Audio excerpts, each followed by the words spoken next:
Huwag mong sasabihin na hindi pa rin umuwi ang magaling mong asawa, Minda. Abay baka naman hinahayaan mo lang ang asawa mo na uwian ka kapag gusto niya lang at alisan ka kapag gusto niya lang din.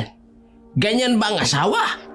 Nagkataon lang naman, Itay, na bumisita kayo rito na wala si Nonoy. Pero umuuwi naman yun eh. Naabutan niyo lang ho na wala siya ngayon. Tila nagpanting ang tenga ni RJ sa narinig niya sa kasagutan ng kanyang ina sa kanyang lolo Manoy. Dahil alam niya kung ano talaga ang totoo.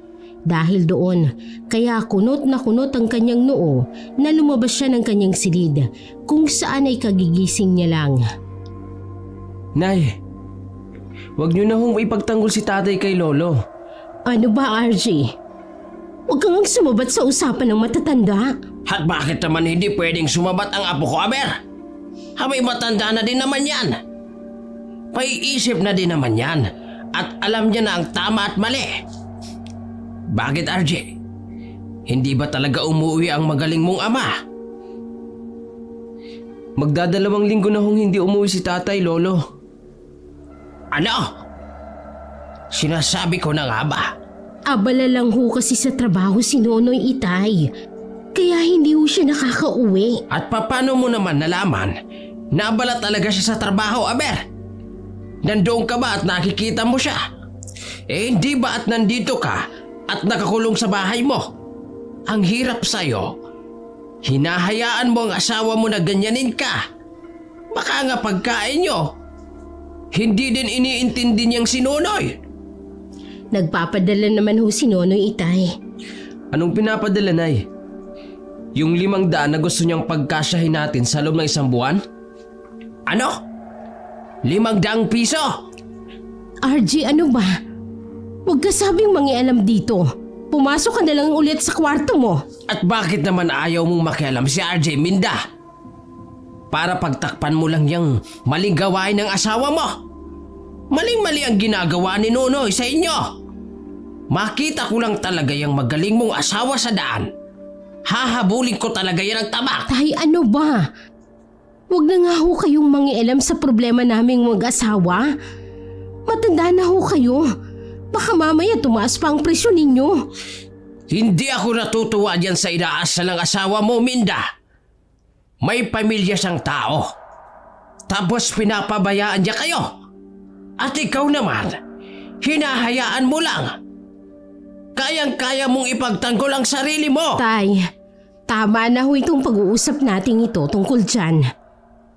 Tumayo na ang ina ni RG at kinuha nito ang mga dalang-aning gulay ng kanyang lolo na nagtungo sa may kusina sa likod ng kanilang bahay.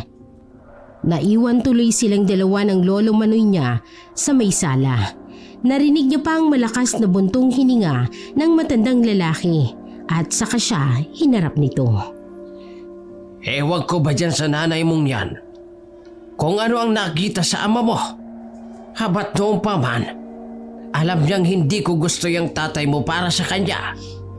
Pero anong ginawa niya? Nagtana na lang bigla hanggang sa hindi na namin siya napigilan pa ng lola mo. Noong nabubuhay pa ito dahil nga buntis na. Ewan ko nga din ba, lolo? Tsaka kung tutusin, kaya naman ho namin ni nanay na kaming dalawa lang. Akala siguro ng nanay mo, wala na siyang iba pang makikitang lalaki bukod dyan sa ama mo. Natakot siguro na wala nang iba pang magmamahal sa kanya. Kaya ngayon, tingnan mo, hinahayaan niya pa rin na ganunin siya ng asawa niya. Na kung tutusin, kaya namang ipagtanggol ang sarili niya.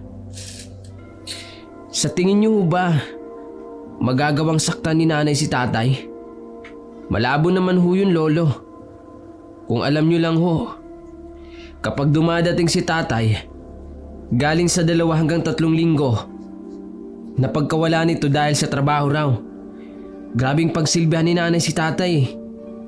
Minsan nga ho, naiinis na din ako. Hindi naman siya alipin o alila ni tatay. Pero kulang na lang, siya pang magsubo ng pagkain kay tatay. Babait naman talagang nanay mong yan. Wala din akong masabi. Huwag lang talagang sagarin niyang ama mo ang kabaitan niyang si Minda. Ewan ko lang kung saan siya pupulutin. Tsak, na may kalalagyan yan. Sumang-ayon na lamang si RG sa sinabi ng kanyang lolo. Dahil ang totoo naman talaga ay wala din naman siyang kaamor-amor sa kanyang ama. Bukod kasi sa madalang niya itong makita dahil sa trabaho nito sa kabilang bayan. Namulat din kasi siya sa ugali ng kanyang ama na walang kwenta. Kung tutuusin, ang ina lang naman niya talaga ang bumubuhay sa kanya. Dahil saan nga ba aabot ang ilang daang binibigay ng ama na sahod nito? Buti na lang talaga at madiskarteng kanyang ina at mabait naman ang kanyang lolo dahil tumutulong ito sa pag-aaral niya. Kinagabihan ay naghain na si RG ng kanilang hapunan habang ang kanyang ina naman ay tinatapos pang tiklupin ang mga damit. Nay, kumain na ho kayo. Ay nako, paborito pa naman ng lolo mo yung niluto ko. Pero hindi naman pala siya sasabay sa atin ngayong hapunan. Wala naman siyang inuuwi ang ibang tao sa bahay niya. Pero bakit kaya ayaw niyang dito na lang magpalipas ng gabi? Nagtatampo ho kasi sa inyo si Lolo. Harap-harapan niyo naman kasing ipinagtatanggol si tatay sa kanya eh. Pabagsak nang naupo si RG sa kanyang upuan at sumabay naman ang kanyang ina sa kanya. RG, sapat na yung lolo manoy mo lang ang may galit sa tatay mo. Pwede bang huwag ka nang dumagdag pa? Kahit ano man ang gawin mo, ay siya pa rin ang ama mo. Ang hindi ko lang humaintindihan kung bakit pilit yung ipinagtatanggol si tatay.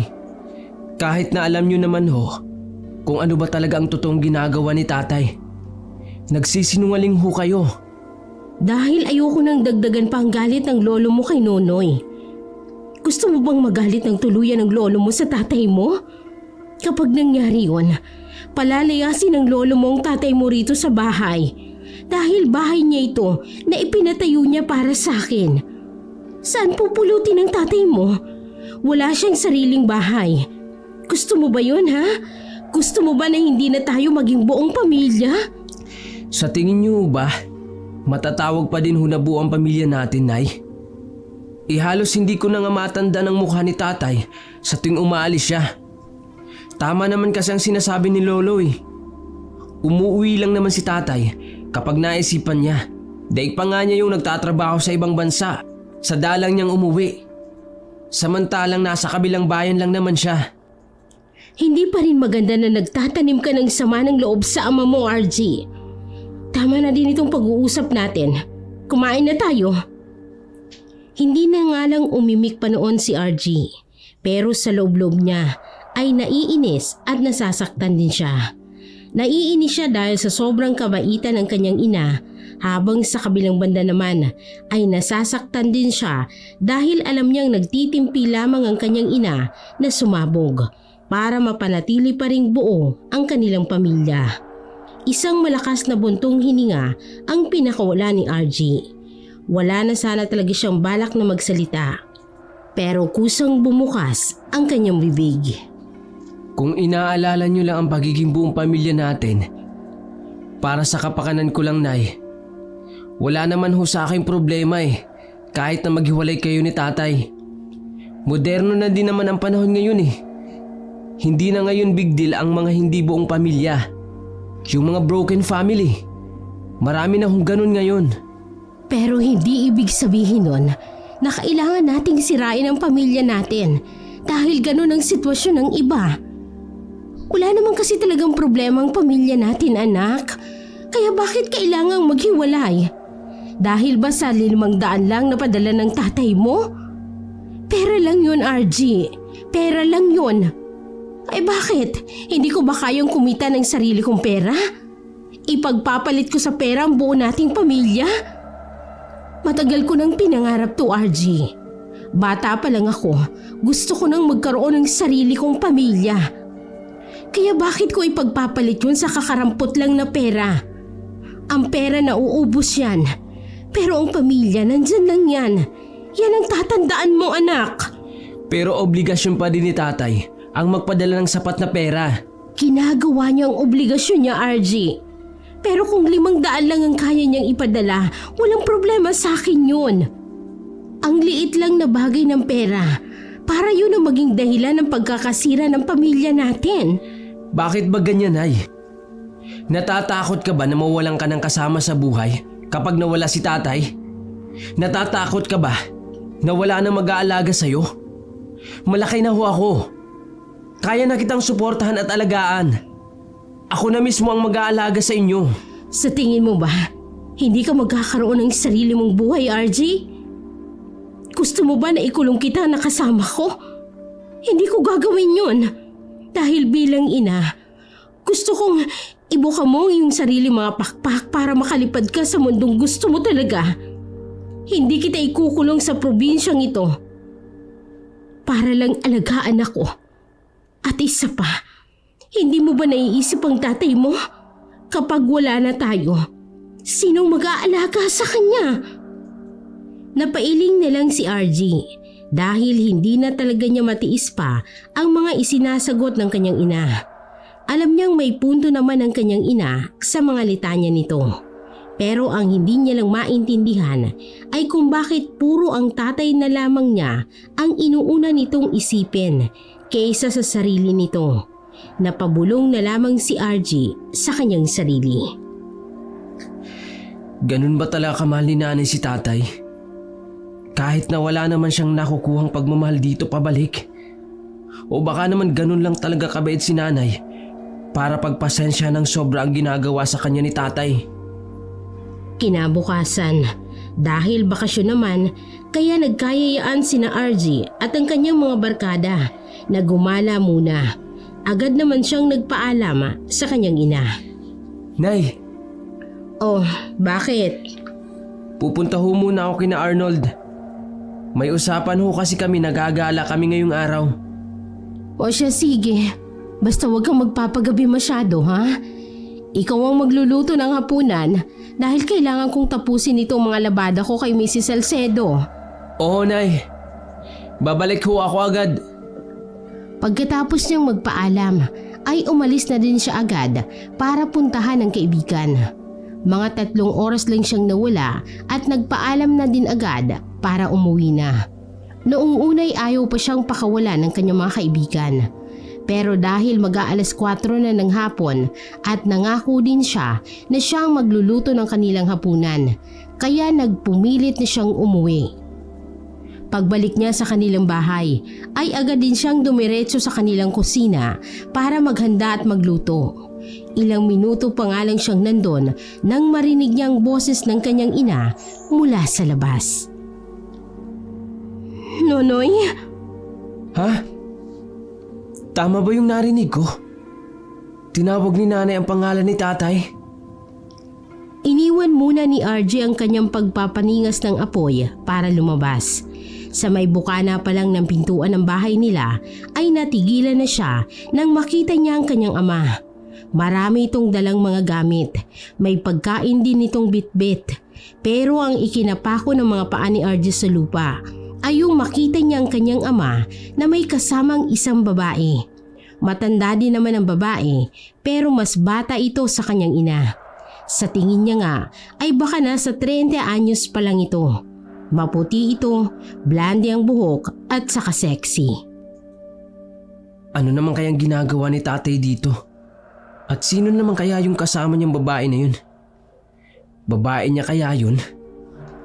Imbis na mapuno ng maraming katanungan ang isip ni RG, agad na siyang lumapit sa tabi ng kanyang ina at pareho nilang hinarap ang mga bagong dating. Lihim na masama ang tingin ni RG sa kanyang ama. Habang ang kanyang ina ay mahinahon pa rin ang ekspresyon. Hindi ko alam na uuwi ka pala ngayon, Nonoy. Wala kayong cellphone na pwede kong matawagan. Kaya hindi na ako nakapagpaalam na uuwi ako. Wow, bumili siya ng bagong cellphone. Pero yung padala niya, palaging kulang. May binubulong ka ba dyan, RG? Wala ho. Sino ho ba yung kasama niyong babae, Tay? Si RJ na lamang ang nagtanong sa bagay na yon. Dahil kung hihintayin pa niya ang kanyang ina, ay siguradong hindi ito makakapagtanong ng harapan. Baka nga paabutin pa nito hanggang bukas para maitanong yon dahil wala itong lakas ng loob. Buti na lang talaga at magkaibang ugali niya sa kanyang ina. Buti na lang at masyadong malakas ang loob niya. Sa punto na yon, kaya niyang salungatin ang kanyang ama. Ito ba? Siya nga pala si Lucy. Nako, pamangkin ko to. Nakilala ko to sa kabilang bayan. Abay, kamag-anak ko pala to. Magandang hapon sa inyo. Lucy nga po pala, Maminda. Nako, pamangkin ka pala ni Nonoy. Huwag mo na akong tawaging ma'am. Kahit siyang Minda na lang o Ate Minda, pwede na sa akin. Sige ho, Ate Minda na lang ho. Total mukha namang hindi ho nagkakalayo yung edad natin. Pamangkin? Samantala magdadalawampung taon na akong nabubuhay dito sa mundo. Pero ngayon ko lang nalaman na may pamangkin pala si tatay. RJ, tumadali ka na naman dyan. Bakit, Nay? Naniniwala ka ba talaga na pamangkin niya ni tatay? At anong sinasabi mo? Hindi? Kung hindi, ano ko siya? Bakit kaya hindi ka ang sumagot niyan, Tay? Ano mo nga bang babaeng yan? Abay, ang bastos pala nito, Minda. Ano bang klaseng pagpapalaki ang ginagawa mo dyan? At sumasagot na sa akin ng ganyan? Naramdaman na lamang ni RJ na hinigit ng kanyang ina ang kanyang damit para bigyan siya ng senyales na tumahimik. Wala namang nagawa si RJ. Kung hindi, ang magpadala na lamang sa pagpipigil sa kanya ng kanyang ina. Dahil alam niyang dito isisisi ng kanyang ama ang inuugali niya. Dahil ang totoo ay wala naman talagang kinalaman ng nanay niya sa mga sinasabi niya. Ay, hindi naman ho ako babae ni Chong Nonoy. Pamangkin niya ho talaga ako. Nagkakilala ho kami sa may karinderya noong kumakain ho siya. Doon po galing sa kanyang trabaho. Doon ho kasi ako nagtatrabaho bilang serbidora. Narinig niya ho yung pangalan ng tatay ko na binanggit nung pinagkakautangan ni Papa. Sa akin kasi pilit na isinisingil yung utang. Nakilala ho niya pala yung Papa ko. Pinsang buo daw niya ho. Kaya ho eto, nagkaalaman po na magkamag-anak po pala kami. Kung ganun, ano naman ang ginagawa mo dito sa pamamahay namin? Bakit kasama ka ni tatay na umuwi dito? Bakit din may dala kang sariling mga gamit? Oo nga naman, napalayas ka ba sa inyo, Iha? Dahil sa tanong ng ina ni RG ay nagsimulang maluha ang babae. Imbes na makaramdam ng awa si RG sa pag-iyak nito ay parang nakaramdam pa siya ng pagka-iritable. Pakiramdam niya kasi ay umaarte lang ito. Hala, bakit ka umiiyak, Iha? May mali ba akong naitanong? Delikado na ho kasi ang buhay ko sa kabilang bayan. Ano? Bakit naman? Napakalaki ng pagkakautang ng pinsan ko doon sa kilalang barumbado sa kanilang bayan. Nagtatago na yung tatay nito at sa kanya pilit na ipinasisingil yung pagkakautang ng ama. Mahirap din naman itong si Lucy, kaya wala siyang maibayad. Ayun, pinagbanta ng buhay niya na papatayin kung walang maibabayad. Kaya ho kahit nakakahiya, nakiusap po ako kay Chong Nonoy na kung meron siyang alam na matutuluyan ko, yung malayo sana, yung hindi ako basta-basta makikita. Kaya heto po, dinala niya po ako rito. Ano ko, grabe naman pala ang pinagdadaanan mo. Teka, kung totoo ang lahat ng sinasabi mo, ibig sabihin, kapag nahanap ka nung humahanting sa'yo, may posibilidad na madamay kami. RG, ano ba? Tama na. Oy, ikaw nagiging ugali mo na yung sumasabat sa usapan ng mga matatanda. Matandaan na ho kasi ako talaga. Baka nakakalimutan nyo. Tama na. Tama na ang pagtatalo. Nakakahiya. Pumasok na tayo sa loob ng bahay at dumidilim na rito. Sa loob na lang natin ipagpatuloy ang pinag-uusapan natin. Halika na, pasok na! Napairap na lamang si RG sa kabaitang inasal na naman ng kanyang ina. Wala na din siyang nagawa pa dahil inutusan siya ng nanay na tulungan ng kanyang tatay sa mga bitbiti nito. Kaya kahit labag sa loob niya ay sumunod na lamang siya. Sabay-sabay na silang apat na pumasok sa loob ng bahay. Napakunot pa ang noo ni RG nang mapansin niyang magkatabi pa kung umupo ang tatay at si Lucy sa kanilang upuan. Samantalang meron pang isang bakanting mauupuan. Napabulong na naman tuloy siya sa kanyang sarili. Nagtabi pa talaga sila sa iisang upuan ha? Wow, daig pa nila ang bagong mag-asawa. Pamangkin nga kaya talaga ni tatay ang babaeng to? O baka tama talagang nararamdaman ko na babae niya to?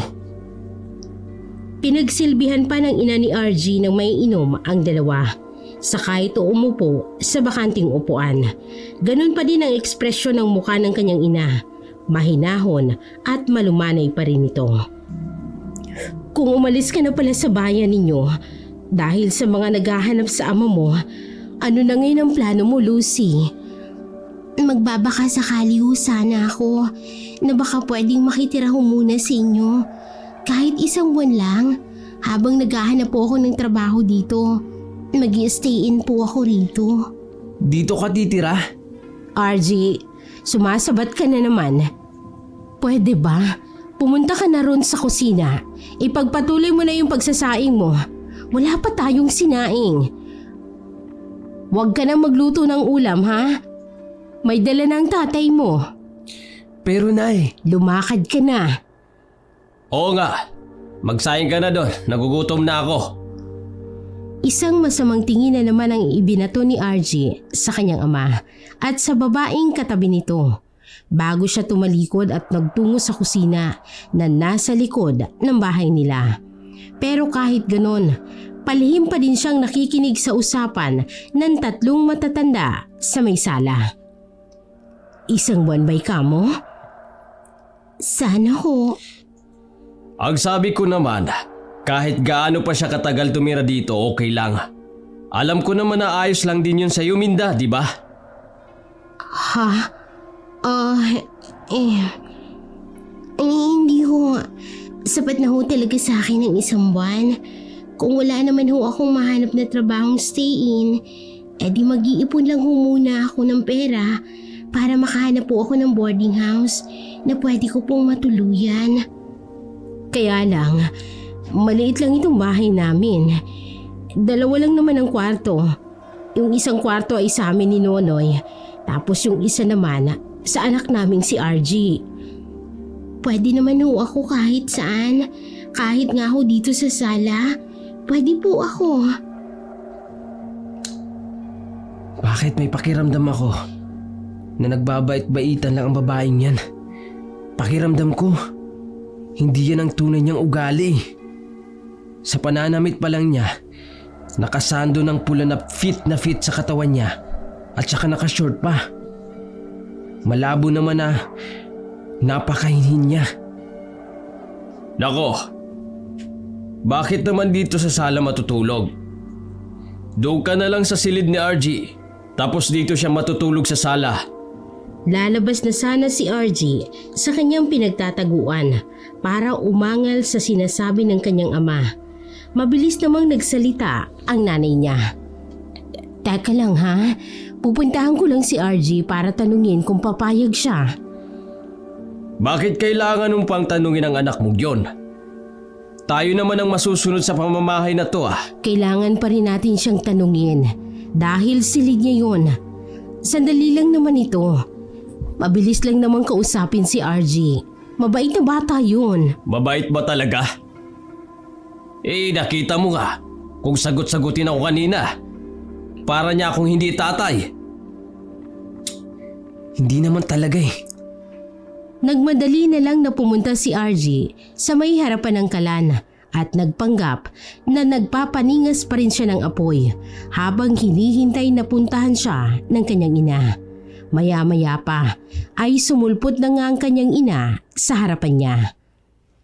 RG, pwede ba tayo mag-usap? Narinig ko na ho yung usapan ninyo kanina. Kung ganon, pumapayag ka na ba na magamit muna ni Lucy yung kwarto mo? Seryoso ho ba talaga kayo? Napatitirahin niyo ang babae niyo dito sa bahay natin, Nay? Shh! Huwag mo masyadong lakasan ang boses mo. Baka marinig ka na naman ng ama mo. Mainit ang ulo niya. Nay, ako nang nagsasabi sa inyo. Hindi pa man kay ni tatay ang babaeng yun. Malakas ang kutob ko na baka kabit ni tatay yun.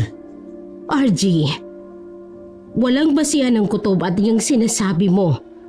Hindi tayo pwedeng basta-basta nalang manghusga ng tao. Isa pa, taong humaharap sa atin si Lucy. Kaya dapat, tao din tayong humaharap sa kanya. Hays, sige na ho. Sige na. Kung siya ang gagamit ng kwarto ko, okay lang ho sa akin yun. Pero hindi ho ako papayag dahil kay tatay. Pumapayag ho ako dahil sa inyo. Baka kasi mamaya, sabihin na naman ni tatay na mali ang pagpapalaki niyo sa akin. Salamat naman kung gano'n, RG. O sige, babalik na ako sa loob para ipaalam sa kanila na pumayag ka na. Tanging pagtango na lamang ang ginawa ni RG. Hindi na rin siya nakinig pa sa usapan ng tatlo at nag-focus na lamang siya sa kanyang pagsasaing. Kahit ang totoo ay masama pa rin talaga ang loob niya. Kinabukasan, nagising si RG mula sa pagkakatulog niya sa upuan dahil doon nga siya nakatulog kinagabihan. Diretso na siya sa banyo para maghilamos. Pero otomatiko siyang natigilan nang mapansin niya na sabay na lumabas mula doon ang kanyang ama at si Lucy. Agad na sumama ang tingin niya. Napahinto din sa paglalakad ang dalawa nang mapansin siguro nagising na siya. Pasensya ka na at naistorbo pa kita sa pagbabanyo mo, Lucy. Akala ko kasi naiwan ko doon yung relo na suot ko. Kanina ko pa hinahanap sa mga gamit ko eh. Naku, okay lang po yun, Chong. Tapos na rin naman po akong magbanyo. Wow, pwede na kayong pumasok sa pelikula. Ang gagaling niyong umarte. Anong sinasabi mo? Wala ho. Naghahatid ng labada at kumukuha din ng bagong lalabhan. Kaya pala nakapuslit kayo. Ano na naman ba ang ibinubulong-bulong mo dyan? Wala ho. Ligpitin mo niyang pinaghigaan mo at magluto ka na ng pagkain. Napairap na lamang ang mata ni RJ ng lihim at saka dinaanan na lamang niya ang kanyang ama. Medyo nabunggo pa niya ang balikat ng babae pero hindi niya yun gaano pang pinansin at dumiretso na sa may banyo. Malakas niya pang isinarado ang pinto noon at napasandal siya sa likod ng pinto habang nakakuyom ang kanyang mga kamao. Nagsabay pa talaga sila sa banyo. Ginagawa ba nila akong bata na walang alam? Alam na alam ko na ang mga kalokohan nila. Kung nauuto ni tatay si nanay dahil masyadong mabait ito, pwes, ibahin niya ako. Hindi nila mabibilog ang ulo ko. Tanghaling tapat noon nang magsimulang maglabang nanay ni RJ na si Linda ng mga bagong labada na kinuha nito sa kanyang mga customer. Nagkusa naman si RJ na tulungan ng ina. Humahanap din kasi siya ng tiyempo para sabihin sa ina yung nakita niyang paglabas ng sabay sa banyo ang tatay niya at si Lucy noong umaga. Ako nang magbobomba ng poso, Nay. Para naman hindi ka na tumatayo-tayo pa. Sigurado ka ba, RJ? Wala ka bang lakad ngayong araw? Wala naman, no. Kaya tutulungan ko na lang ho kayo. Siya nga pala, Nay. Nasaan si tatay? Naku, pupunta daw sa mga kaibigan niya. Baka mga akit na mag-inom yon dahil bagong dating siya. Binigyan ka ba ni tatay ng pera noong bagong dating niya? 2 linggo siyang nawala. Dapat nagsumiti siya ng sahod sa inyo. Ay naku, RJ. Huwag mo na nga akong simulan dyan. Kung pag-uusapan na naman natin ang tungkol sa ibinibigay na pera ng ama mo, huwag mo nang simulan. Pero, Nay. Ate Minda, Hindi natuloy ni RJ ang balak niyang sabihin nang sabay silang mapatingin ng kanyang ina sa bagong sulpot na si Lucy. Biglang sumama na naman ang tingin ni RJ sa babae. "Oh, Lucy, bakit? Baka ho pwedeng makisabay nitong dalawang pares ng damit ko sa inyo. Baka ho pwedeng makilaban na din." Abat, "Oh, sige. Akin na. Kukonti lang naman yan." may ibabayad ka ba kay nanay dyan sa ipapalaba mo? RJ, Bakit, Nay? Hindi ba at naglalabada ka dahil may kasamang bayad at upa yan? Sinuswerte naman yata siya kung libre lang ang pagpapalaba na ginagawa niya sa'yo. may pupuntahan kasi ako ngayong araw, RJ. Maghahanap kasi ako ng trabaho. Hindi ko na maiintindi itong paglalaba. At saka, nakikisuyo lang naman ako. Kung hindi pwede kay Ate Minda, ayos lang din naman sa akin. Lalaban ko na lang ito pag uwi ko. Naku, wag na. Ako nang maglalaba. RJ, kukonti lang naman ito eh. Buti sana kung isang sako tong damit, aapat lang naman na piraso. Tapos maliliit pa. Salamat ho, Ate Minda. Wala nang nagawa pa si RJ. Lalo na nang makita niyang kinuha na ng kanyang ina yung damit ni Lucy. Napuno na naman ng inis ang damdamin ni RJ. Ang bait niyo ho talaga, Ate Minda. Ay nako, hindi naman. Mabait talaga yan. Kaya kung ako sa inyo, huwag niyong sagarin. Nag-walk out na lang si RJ dahil tapos na din naman siya sa pagpupuno ng tubig sa may palanggana. Kaya naisipan niyang pumasok na lang muna sa kanilang bahay para uminom ng tubig at magpalipas ng kanyang sama ng loob. Kinagabihan, habang malalim na ang gabi, biglang naalimpungatan si RJ nang marinig niyang parang may sumaradong pinto. Doon ay agad siyang napabangon sa kanyang hinihigaan. Lumingon-lingon siya sa paligid ng sala pero wala naman siyang nakita. Kaso nga lang, bago pa man siya muling mahiga at bumalik sa kanyang pagtulog, may narinig siyang mahinang tawanan sa may labas ng bahay nila. Dahil sa wali lang naman ang dingding ng kanilang bahay at may butas-butasyon dahil sa kalumaan, naisipan ni RJ na sumilip doon. Nanlaki ang mga mata ni RJ nang matanaw niya mula sa butas ang kanyang ama at si Lucy. Nakasandal ang babae sa may puno habang hinahalik-halikan ng kanyang ama. Huwag kang masyadong tumawa. Baka magising si Minda. Nakikiliti ako, Noy. At saka kahit pa yata sumigaw ako dito dahil sa sarap, malabong magising ang misis mo. Pagod na pagod yun dahil maghapon niyang paglalaba. Kung sa bagay, kahit naman makita tayo, magpapatay mali siya lang din yon.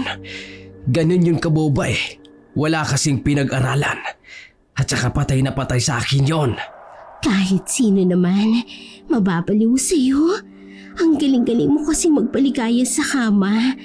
Tingnan mo ako, baliw na baliw sa'yo. Yan ang gustong gusto ko sa iyo eh.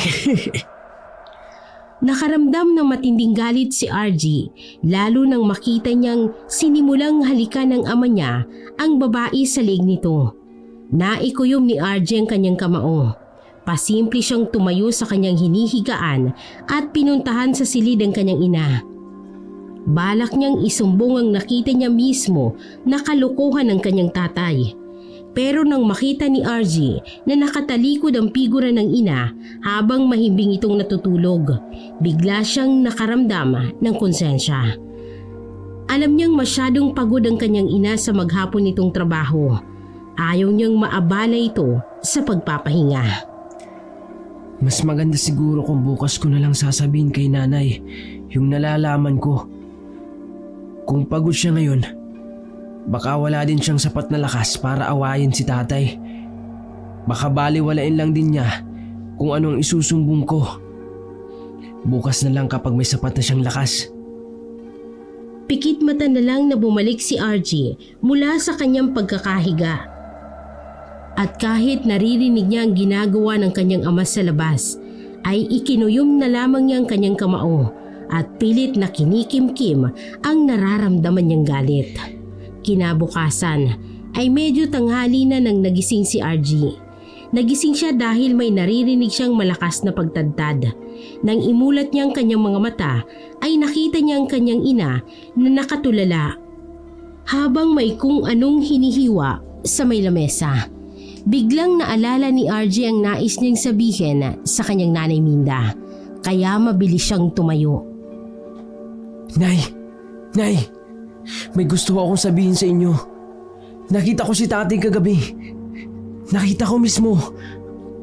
Talagang may relasyon sila ng babaeng yun. Alam kong hindi na naman kayo maniniwala sa akin, pero... Nay? Nakikinig ho ba kayo sa akin? Hindi na ituloy ni RG ang pagsusumbong niya sa ina dahil napansin niya na hindi naman siya nito binabatuhan ng tingin. Nakatulala lang ito sa kawalan habang tinatadtad pa din yung karni na hindi alam ni RG kung saan ang galing dahil wala naman siyang alam na meron silang karni. Pero hindi yun ang kanyang pinagtuunan ng pansin kundi ang kanyang ina na tahimik pa rin. Nay! Naririnig niyo ba ang sinabi ko? Nakita ko si tatay na... Pumunta ka muna sa labas, RG. Magigib ka muna ng tubig na gagamitin ko sa pagluluto ng tanghalian natin. Tanghali na, baka magising na ang tatay mo. Pero Nay, may mahalaga ho akong sinasabi sa inyo tungkol kay tatay. Sundin mo muna ang inuutos ko, RG. Magluluto na ako ng tanghalian natin. Napapabuga na lang ng malakas na buntong hininga si RG at sumunod na lang sa inuutos ng ina. Pagkaigib niya ng tubig ay muli sana niyang sasabihin sa nanay niya ang tungkol sa kagabi. Pero naudlot na naman dahil nagising na ang tatay niya at si Lucy. Masama na naman ang loob niya. Hanggang sa almusal ay masama ang kanyang tingin. Tinutulungan niya ang kanyang ina na maghain ng pagkain. Sabay-sabay silang naupo sa hapagkainan kung saan ay nakita niya ang hinihain ng nanay niya ang lutong karni nito, samantalang sa kanya ay nakahain yung gulay. Aba, sana magaling ang karni mong ito, Minda. Hindi ko alam na may pera ka palang pangkarni dyan. Kumain ka na. Inihanda ko talaga yan para sa inyo. Paano naman ho ako, Nay? Gusto ko din ng adobo. Maggulay ka na lang muna, anak. Kukunti lang kasi ang karni na yon. Maliit lang kasi yon. Kulang pa yun sa tatay mo at kay Lucy. Naku, ang bait niyo talaga, Ate Minda. Paano niyo nalaman na adobo ang paborito ko? Salamat ho. Napakunot ng noo si RG dahil hindi umimik ang kanyang ina. Pagkatapos noon, hindi na din ito kumain ng tanghalian. Talagang pinanood lang nito ang kanyang tatay at si Lucy na maganang kumakain dahil masarap daw ang luto nito. Ano bang klaseng karne ito? Manok ba? O karning baboy? Hindi ko mawari. Pino kasi ang laman. Kainin mo na lang. Baka maubusan ka kung panay ang salita mo pa. Bakit? Ubos na ba to? Ipangpupulutan ko sana mamaya eh. Hayaan mo. Magluluto ako ulit bukas niyan. O sige, ipagluto mo na lang ako ng ibang pulutan mamaya. Iinom ako eh. Sarapan mo ha. Ang kapal talaga ng mukha. May binubulong-bulong ka na naman ba dyan? Sasagot na sana si RG sa ama. Pero naramdaman niya ang kamay ng kanyang nanay na pumatong sa kanya. Sinyalis siya na pinapatahimik siya nito. Kaya naman sobrang nagtimpi talaga si RG na hindi sagutin ang kanyang tatay. Nagbaba na lamang siya ng tingin at ibinalik ang kanyang atensyon sa kinakain niya. Abay, nagrereklamo ka yata na gulay lang ang ulam mo. Hindi ka ba sanay sa gulay lang ha? Puro pasarap lang ang alam mo eh. Tama na Noy, nasa hapagkainan kayo. Pagsabihan mo yung anak mo, Minda ha? Lumalaking swail. Sige, pagsasabihan ko. Pakiramdam ni RG ay mas kinakampihan ng kanyang ina ang tatay niya. Samantalang malinaw naman ang sinasabi niya dito kanina na may relasyon ng tatay niya at ang Lucy na yun. Hindi niya tuloy maiwasan na magreklamo sa kanyang isipan. Kahit nakatulala si nanay kanina, alam kong narinig niya ang sinabi ko. Pero bakit ganun? Bakit wala pa rin siyang ginagawang aksyon? Bakit tahimik pa din siya? At pinagsisilbihan niya pa din si tatay at ang Lucy na to. Wala ba talaga siyang pakialam? Pagsapit ng gabi ay maagang natulog ang lahat dahil nag-inom nga ang kanyang ama. Ngunit nang sumapit ang madaling araw, biglang naalimpungatan na naman si RG nang marinig niya na parang may nagtatadtad na naman. Nang silipin niya ang orasan sa may sala, doon niya nakita na pasado 4:00 na ng madaling araw. Kahit pupungay-pungay pa ang mata ni RG mula sa kanyang pagkakatulog, ay bumangon na muna siya para hanapin kung saan nagmumula yung naririnig niyang nagtatadtad. Dinala si RG ng kanyang mga paa sa labas ng kanilang bahay. Palakas ng palakas ang tunog na yun, patungo sa may poso, kaya doon siya dumiretso. Doon ay otomatikong nanlaki ang mga mata ni RG nang makita niya ang kanyang ina na nakaupo sa bangketo. Nagkalat sa lupa ang 3 pugot na ulo ng pusa at sa isang palanggana, puno ng dugo yun at ang mga kinatay na katawan ng pusa. Nakaramdam ng pagbaliktad ng sikmura si RG. Nasusuka siya sa kanyang nakita pero pinigilan niya lang. Nay, ano ho yan? Bakit ho kayo nagkakatay ng mga pusa? Nagustuhan to ng tatay mo at ni Lucy kanina, hindi ba? Kaya heto, ipagluluto ko sila ulit bukas. Ibig kong sabihin, karning pusa yung adobo kanina? Oo, may problema ba doon? Bakit ko naman sila pakakainin ng mahal na karne? Hindi yun nababagay sa kanilang dalawa. Alam niyo yung kalokohan ni tatay? Nagising din ako kagabi nang maramdaman kong umalis siya sa kama namin. Nakaramdam ng sobrang awa si RJ sa kanyang ina. Seryoso lang ang boses nito pero alam niyang sa loob-loob nito ay nasasaktan nito ng sobra. Palayasin na ho natin sila, Nay. Palayasin na ho natin si tatay at ang Lucy na yun. Hindi sapat ang pagpapalayas lang sa kanila. Ayoko magsama pa silang dalawa. Anong balak nyo? Paghiwalayin nyo sila? Pero tatanggapin mo pa din si tatay? Nay, wag na. Wag na please. Tayo na lang dalawa. Okay lang naman sa akin kahit wala na si tatay. Sobra na ho ang pang-aabuso niya sa inyo. Huwag ka na mangialam pa rito, RG. Pumasok ka na sa loob at matulog ulit. Hayaan mo na ako rito. Ako na ang bahala. Labas ka na rito sa problema ko. Kaya kong ipagtanggol ang sarili ko. Biglang naalala ni RJ ang sinabi ng kanyang lolo Manoy tungkol sa kaya nga ng kanyang ina na ipagtanggol ang kanyang sarili. Hindi niya alam kung papaano, pero kahit papaano ay nakampante naman siya doon. Pumasok na nga uli siya sa bahay at nahiga sa upuan. Kahit anong gawin ni nanay, sa kanya ko papanig. Kinabukasan ng umaga, nabulabog ang buong kabahayan sa malakas na sigaw ni Lucy. Dahil doon, kaya mabilis ding napabangon si RG.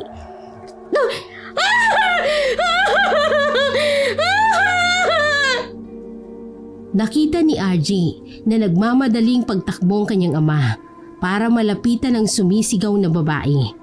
Kumunot naman ang noo ni RG at nagtaka siya kung ano ba talagang nangyayari. Kaya pumasok na din siya sa loob ng silid na yun. Ano bang nangyayari, Lucy? Kita mo yan? Bakit may pugot na ulo ng pusa sa kama ko? Nakakadiri! Yuck! Nagtatatalon pa sa sahig si Lucy. Natigilan naman si RG sa kanyang nakita at napabulong sa kanyang isipan. Yun yung mga ulo ng pusa na pinugutan ni nanay kagabi. Nakakadiri! Tanggalin mo yan dito, Noy! Sino bang gumawa niyan? Nababaliw na ang gumawa niyan. Nakakatakot! Yuck! May mga dugo-dugo pa! Ikaw bang may gawa nito, RG? Nagulat na lang si RG nang balingan siya ng masamang tingin ng kanyang ama. Alam na agad ni RG na siyang sinisisi ng ama niya sa nangyaring yon. Tinaasan niya na lamang ng kilay ang kanyang ama. Bakit ko naman gagawin yan? Wala akong kinalaman dyan. Tatalikuran niya na sana ang ama para bumalik sa may sala. Pero mabilis pa siya nitong hinabol at marahas na hinawakan ang kwelyo ng kanyang damit. Kitang-kita ni RG ang galit na ekspresyon ng mukha ng kanyang ama. Pero sa kabila nun ay wala naman siyang nararamdamang takot para rito. Alam kong ikaw ang may gawa nun. Aminin mo na! Wala ka talagang modo! Sinabi ko na sa inyo, wala akong kinalaman doon. Umamin ka na! Ikaw naman ang may motibong gawin yun. At sa tingin mo, bakit ko naman gagawin yun? Bakit? May rason ba ako? O may dahilan ba ako para gawin sa'yo yun? Aling Lucy? Aling Lucy? Hoy, hindi pa ako ganun katanda para sabihin ko sa'yo ha? Pero pumatol ka kay tatay na matanda din sa'yo. Tama lang na. Tumigil ka! Bastos ka talagang bata ka! Makakatikim ka na talaga sa akin! Pinupuno mo na ako masyado! Mabilis na inangat ng kanyang ama ang kamao nito. At balak siyang suntukin. Pero biglang dumating ang kanyang ina na galing sa palengke, kung saan ay nakita nitong nangyayaring kaguluhan. Huwag mong saktan ang anak ko! Mabilis na binitawan ng kanyang ina ang bitbit nitong bayong para mabilis na makalapit sa kanila. Agad na itinulak ng kanyang nanay ang kanyang tatay, kaya nabitawan nito ang kanyang kwelyo. Anak mo? Anak mo lang? Anak ko din yung batang yan. Kaya may karapatan din akong disiplinahin yan. Tingnan mo nga. Lagi mong kinakampihan kaya lumalaki ang walang modo at walang galang. Sige, pumasok ka sa silid ni Lucy at tingnan mo doon kung anong kalokohan ang ginawa niya. Nilagyan niya ang kama ni Lucy ng mga pugot na ulo ng pusa. Hindi si RJ ang gumawa nun. Kung hindi si RJ, ibig bang sabihin, ikaw ang gagawa nun? Nang mapansin ni RJ na aamin na ang kanyang ina, mabilis siyang sumabat dito. Sige, aamin ako. Ako talaga ang gumawa nun. Tingnan mo nga. Tingnan mo kung anong ginawa mong pagpapalaki sa anak mo. Ginawa ko lang yun dahil gusto kong umalis na sa pamamahay natin ang babae niyan. Abat! Talagang sumosobra ka na, ha? Sa isang iglap ay muling iniangat na naman ng kanyang ama ang kamao nito. Malapit na siya nitong sampalin, pero sa isang iglap, nahuli ng kanyang nanay ang kamao nito nang walang kahirap-hirap. Nanlaki ang mga mata ni RG sa kanyang nasaksihan. Malaki ang katawan ng kanyang ama at kapansin-pansin talaga na malakas ang pangangatawan nito. Samantalang ang kanyang ina naman ay halos kalahati ng laki ng kanyang tatay. Kaya hindi niya maiwasan na mamangha kung paano nito nagawang pigilan ang kamao ng ama gamit ang isang kamay. Nang mga sandaling yon ay hindi lang si RJ ang nagulat, kundi pati na din si Nonoy. Pumayag ako na ako na lang ang saktan at abusuhin mo. Pero wag na wag mong idadamay ang anak natin, Nonoy. Wag na wag mo siyang pagbubuhatan ng kamay dahil ako ang makakalaban mo. Aray ko! Bitiwan mo ako! Nasasaktan ako, Minda! Tapos na ang pagtitiis ko sa'yo, Noy. Aray! Nababaliw ka na ba? Sabi nagbitawan mo ako eh! Tama na ho. Nasasaktan na ho si Chong Nonoy. Isa ka pa. Ho? Nasa kalagitnaan sila ng ganoong sitwasyon. Nang hindi inaasahan ay darating pala ang lolo ni RG, kung saan ay may dala itong bagong aning mais. Eh anong nangyayari dito? Lo! Mabilis na tumakbo si RG papalapit sa kanyang lolo. Nang mga sandaling yon ay doon pa lang din binitawan ng kanyang ina ang pulsuhan ng kanyang tatay. Nag-aaway ba kayo? Nagtatalo? Hindi utay. May konti lang ho na hindi pagkakaunawaan. Doon lang nakita ni RJ ang pagiging mahinahon ng kanyang ama. Kahit papano, ay wala kasi itong yabang na maipakita sa kanyang lolo dahil matapang at malakas pa talaga ang kanyang lolo. Napapangisi na lamang ng lihim si RJ kapag nakikita niyang napapayuko na lang ang ama niya sa harap ng kanyang lolo at wala na itong pag-angas na ginagawa. Ano ka yun? Wala kang yabang na maipakita, no? Aba, umuwi ka na pala. Doong nakarang linggo pa ho. Mabuti naman at naalala mo pa ang pamilya mo dito, ano? Hindi ko naman ho nakakalimutan na mag-ina ko eh. Abay, dapat lang. Naputol ang pag-uusap ng mga ito nang mapansin ni RJ na napagawi naman ang tingin ng kanyang lolo kay Lucy. At sinong babae naman ito? Huwag mong sabihin na nag-uwi ka ng kabit mo dito. Hindi ko ho siya kabitay. Pamangkin niya ho, Itay. Pamangkin? Abay, sigurado ka ba dyan, Minda? Pamangkin po talaga ako ni Chong Nonoy. Ate Minda, aalis na ho muna ako kasi maghahanap po ako ng trabaho sa may bayan. Sige ho.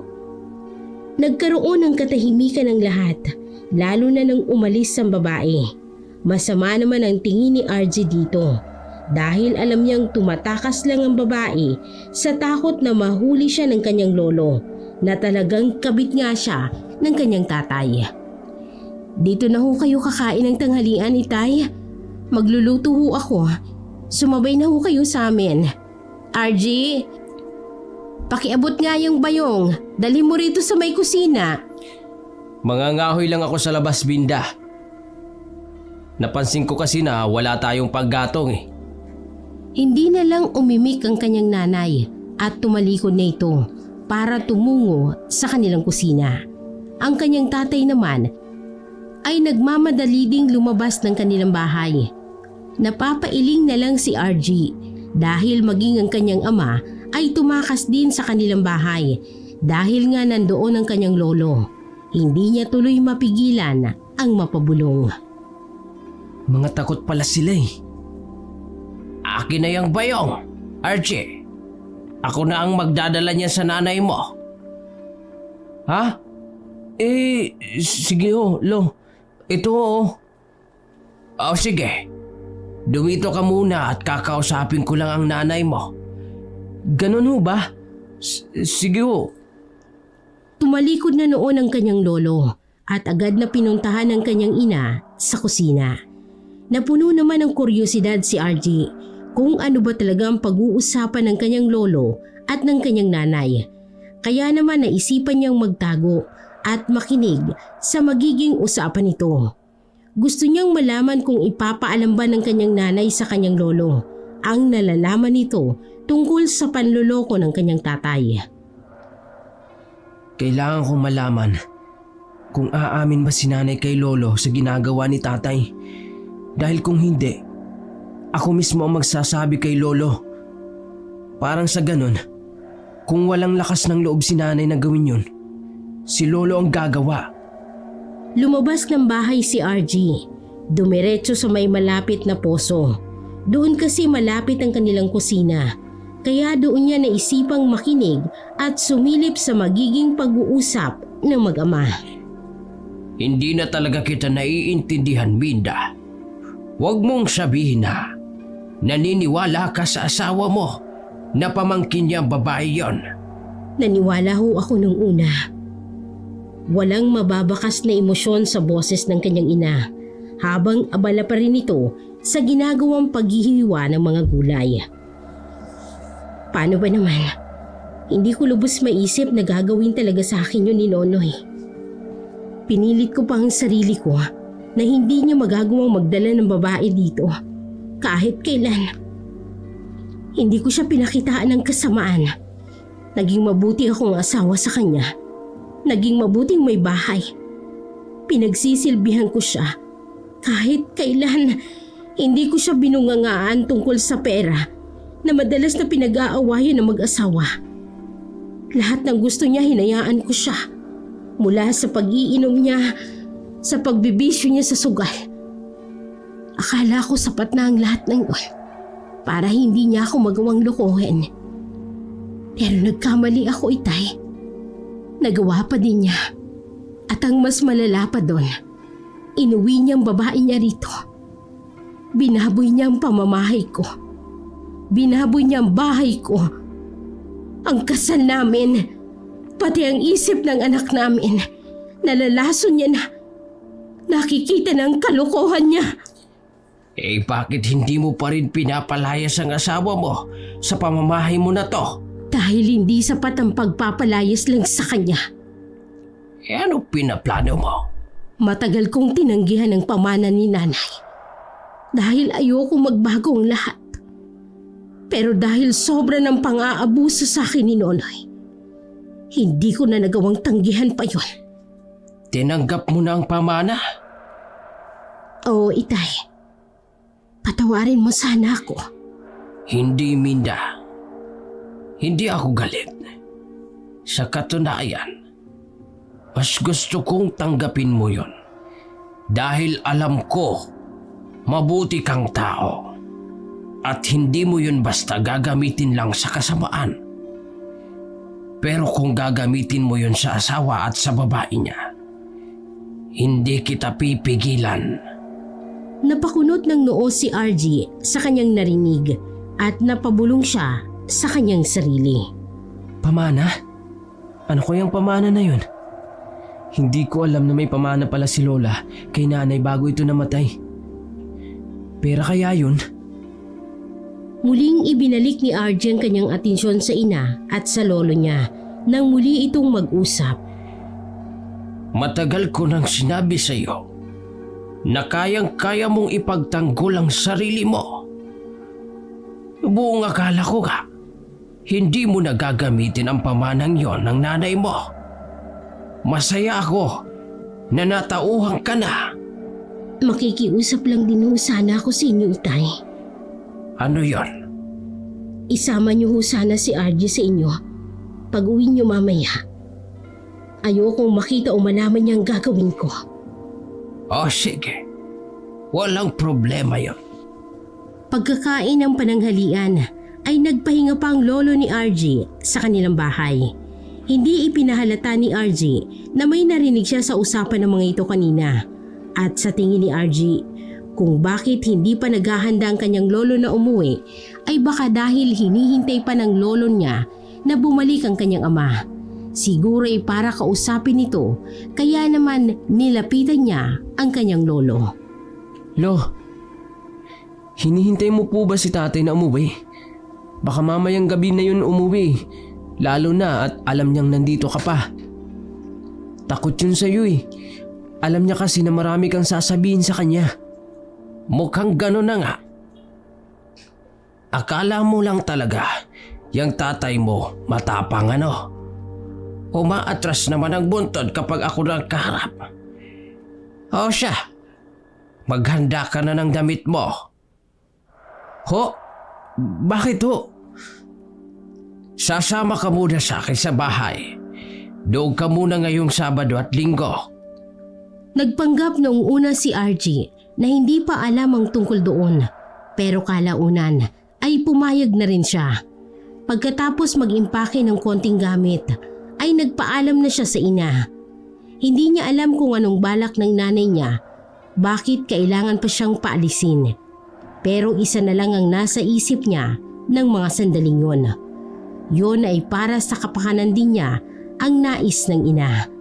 Habang nagpapaalam siya, medyo nagulat siya nang yakapin siya nito ng mahigpit. Patawarin mo ko, anak, kung hindi na mabubuo pa ang pamilya natin. Matagal ko na hong sinabi sa inyo, Nay. Okay lang ho sa akin yun. Mas okay nga ho eh, kung tayo na lang dalawa. Basta patawarin mo pa rin ako. O siya, tama na yan. Tara na, RG. Gagabi na tayo sa daan. Pagkatapos ng huling paalam ni RG sa kanyang ina, ay nagsimula na silang maglakad ng lolo niya. Lalakarin lang nila pauwi ang bahay ng kanyang lolo. Aabutin siguro ng mahigit kalahating oras. Habang naglalakad sa madilim na daan, dahil tuluyan na ding lumubog ang araw, ay hindi maiwasan ni RG na magtanong sa kanyang lolo. Lolo, Bakit apo? natatandaan niyo ho ba yung sinasabi niyo sa akin noon? Yung kaya ni nanay na ipagtanggol ang sarili niya?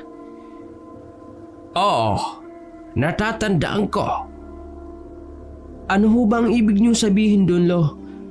Kasi ang pagkakakilala ko kay nanay, talagang mahina siya at hindi malakas ang loob niya. Hanggat kaya niyang tumahimik, ay tatahimik siya. Sige, sasabihin ko na to sa iyo ha. Dahil alam kong may karapatan ka ding malaman ang tungkol dito. Nakaramdam ng kakaibang kaba sa dibdib si RG sa binitawang salita ng kanyang lolo. Pakiramdam niya ay masyadong seryosong sasabihin ito. Maya-maya pa, isang malakas na buntong hininga ang pinakawala ng kanyang lolo bago ito nagsalita. May iniwang pamana ang lola mo dati sa nanay mo bago ito namatay. Alam kasi naming pareho ng lola mo na likas talaga ang pagiging mabait ng nanay Minda mo. Lumaking walang kaibigan ng nanay mo at madalas pa siyang nabubuli. Pero hinahayaan niya lang yon. Nabubuli ho si nanay dati? Oo, Bakit ho? Dahil ba sa sobrang kabaitan niya? hindi. Nabubuli siya dahil usap-usapan sa buong lugar na aswang ang lola mo. Aswang ho? Totoo ba yung sinasabi mo, Lolo? Oo, at kinukumpirma ko sa'yo na tunay ngang aswang ang lola mo noong nabubuhay pa siya. Pero ito ang tatandaan mo, RJ. Hindi masama ang lola mo. Pinilit niyang maging isang tunay na tao para sa akin. At hindi din naman namana ng nanay Minda mo ang pagiging aswang ng lola mo. Kasi sa akin siya nagmana ng isang pagiging tunay na tao. Ngayon ko lang ho nalaman ang lahat ng ito. Dahil wala namang kaming rason para ipaalam pa sa'yo. Dahil noong namatay ang lola mo, kasabay din na namatay ang usap-usapan na may lahing aswang ang nanay mo. Kaya nga siguro ganon siya sa ama mo. Kaya siguro mahal na mahal niya si Nonoy dahil iniisip niya na si Nonoy lang ang tumanggap sa kanya at nagpakasal sa kanya sa kabila ng bali-balita na anak siya ng aswang. Ano nga ho yung pamana na tinutukoy niyo, Lolo? Pamanang dugo ng aswang. Ho? Bago namatay ang lola mo, binigyan niya si Minda ng isang maliit na bote na naglalaman ng dugo niya. Sinabi ng lola mo na kapag ininom ni Minda ang dugo na yon, magkakaroon din siya ng kakayahan na maging aswang. Nagulantang si RG sa kanyang narinig. Lahat ng mga sinabi ng kanyang lolo ay nagpagulat talaga sa kanya. Wala talaga siyang kaide-ideya tungkol sa mga yon.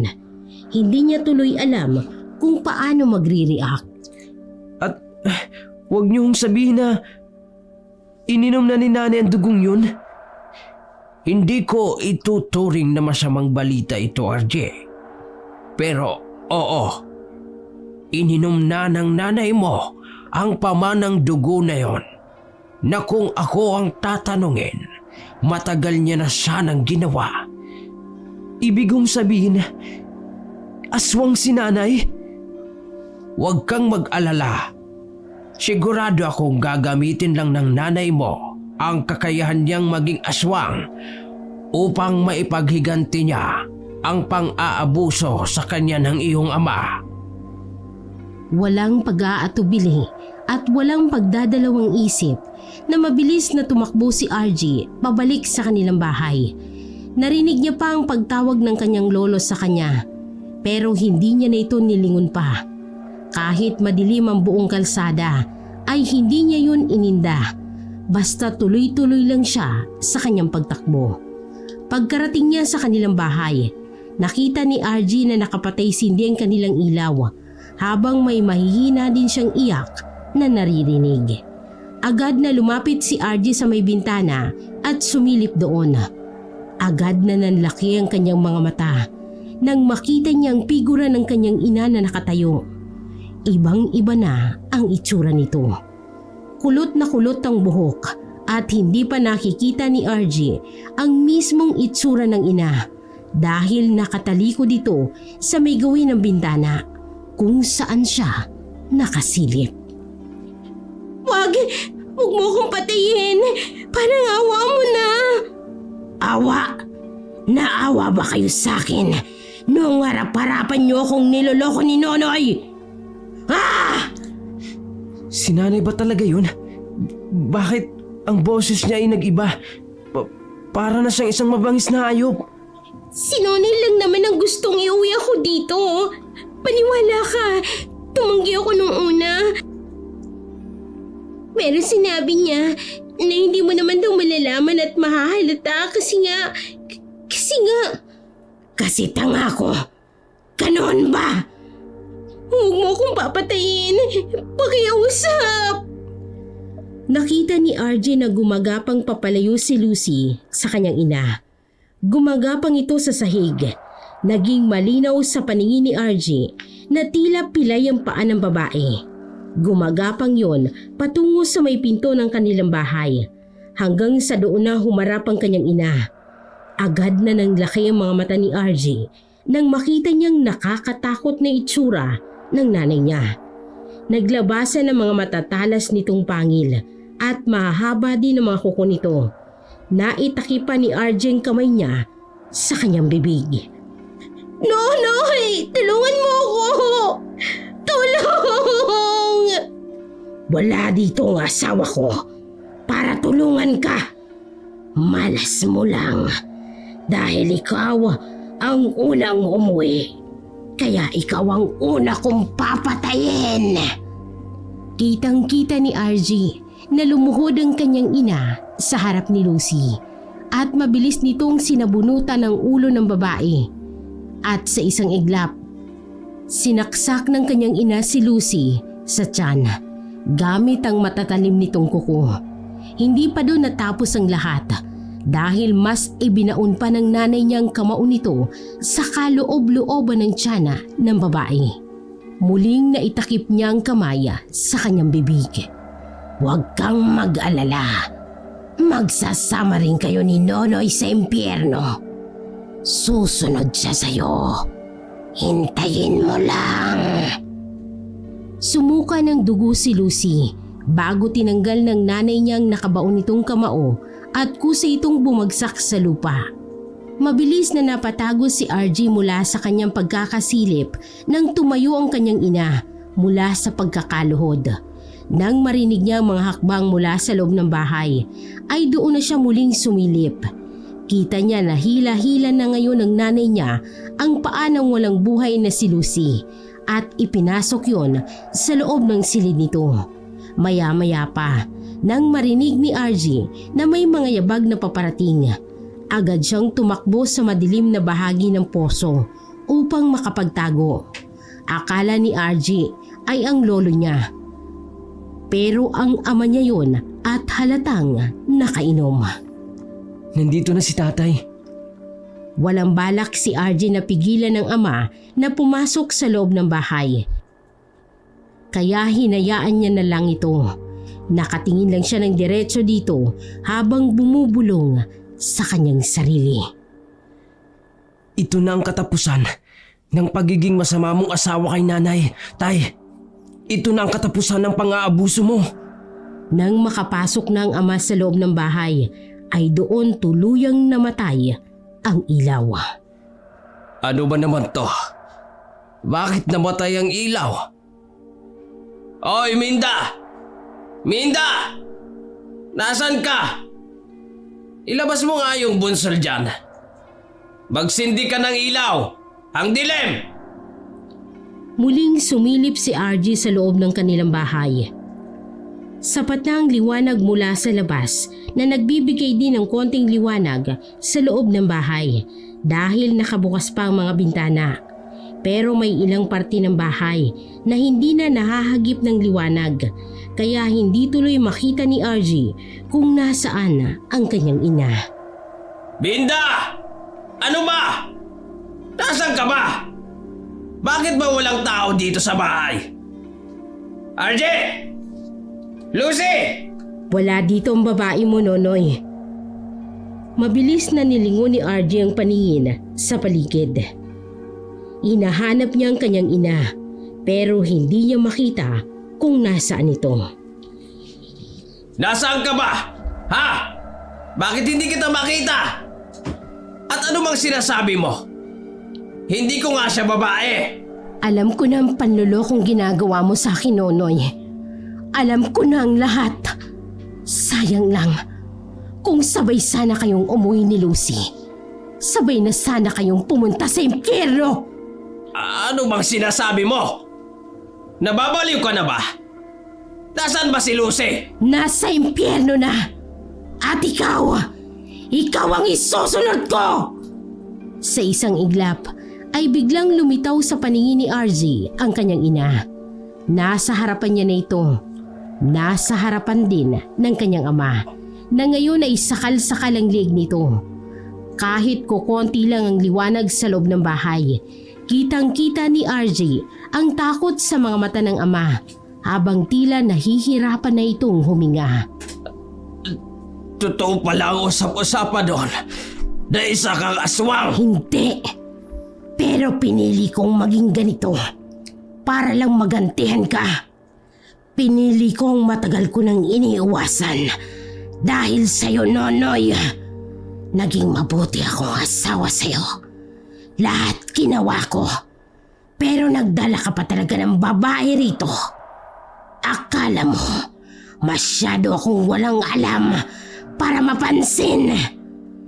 Nakita ni RJ na lalong nanigas ang katawan ng kanyang ama dahil tila lalong hinigpitan ng nanay niya ang pagkakasakala sa liig nito. Huwag mo akong papatayin, Minda! Huli na. Matagal na kitang ipinaglamay. Handa na akong mawala ka sa buhay ko. Magsama kayo ng babae mo sa impyerno! At dinig ni RJ na tila nabali ang liig ng kanyang ama sa kamay ng kanyang nanay. Saglit lang at tuluyan na ding bumagsak sa sahig ang katawan ng kanyang ama.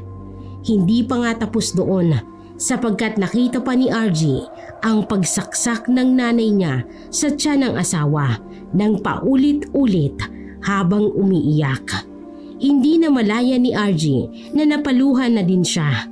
Nang mga sandaling yon, nagpasya na siyang umalis at naglakad patungo sa bahay ng kanyang lolo. Kung saan alam ng kanyang nanay na naroroon talaga siya. Kalilimutan niya ang lahat ng nakita niya para sa ikapapanatag ng kanyang ina. Nagtatanong ang kanyang lolo pagka-uwi niya sa bahay nito. May nakita ka ba? Anong nakita mo? Sabihin mo sa akin. Wala ho, Lo. Wala ho akong nakita. Pagka-uwi niya sa bahay ng ina kinabukasan, isang malungkot na ngiti ng ina ang sumalubong sa kanya. Nagpaalam ng tatay mo sa akin, anak. Tuluyan na siyang sumama sa babae niya. Tayong dalawa na lang talaga ngayon. Ayos lang ho yun, Nay. Simula ngayon, aalagaan ko na din po kayo. Matagal na po tayong sanay na tayong dalawa lang. Walang magbabago. Niyakap ni RJ ang kanyang ina kung saan habang yakap-yakap niya ito ay natanaw niya sa labas ng bintana ang tila bagong hukay na lupa. Alam niya, doon nakalibing ang katawan ng kanyang tatay at ng babae nito.